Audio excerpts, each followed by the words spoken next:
قل اعوذ برب الناس ملک الناس الہ الناس من شر الوسواس الخناس الذی یوسوس فی صدور الناس من الجنۃ والناس۔ کہہ دیجئے میں پناہ پکڑتا ہوں لوگوں کے رب کی، لوگوں کے بادشاہ کی، لوگوں کے معبود کی، وسوسہ ڈالنے والے کے شر سے جو ہٹ ہٹ کر آنے والا ہے، جو لوگوں کے سینوں میں وسوسہ ڈالتا ہے جنوں اور انسانوں میں سے۔ شیطان انسان کا ازلی دشمن ہے، وہ مسلسل اس کوشش میں لگا رہتا ہے کہ انسان کو اللہ کے راستے سے ہٹا دے، اس کو بہکا دے۔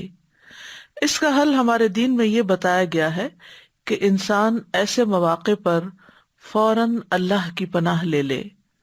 اللہ کی مدد سے انسان مضبوط ہو جاتا ہے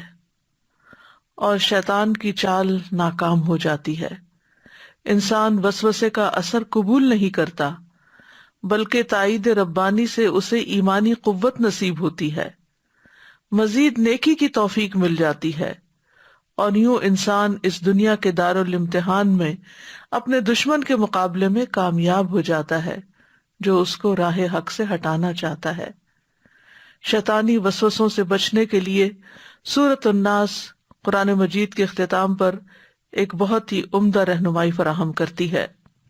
تو یہ سورت مشتمل ہے انسانوں کے رب، انسانوں کے مالک، انسانوں کے الہ کی پناہ لینے پر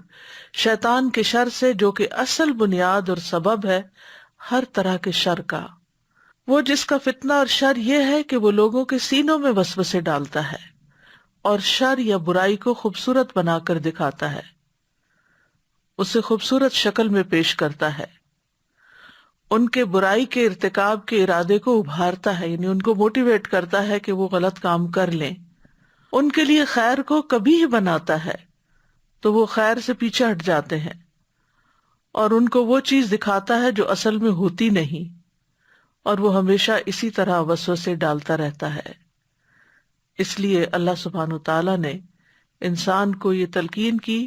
کہ وہ اس کے شر کے مقابلے میں اپنے آپ کو اللہ کی حفاظت میں دے دیں، اور جو ایسا کرتا ہے اللہ تعالیٰ اس کو حفاظت فراہم فرماتا ہے، اور شیطان اپنے مشن میں ناکام ہو جاتا ہے۔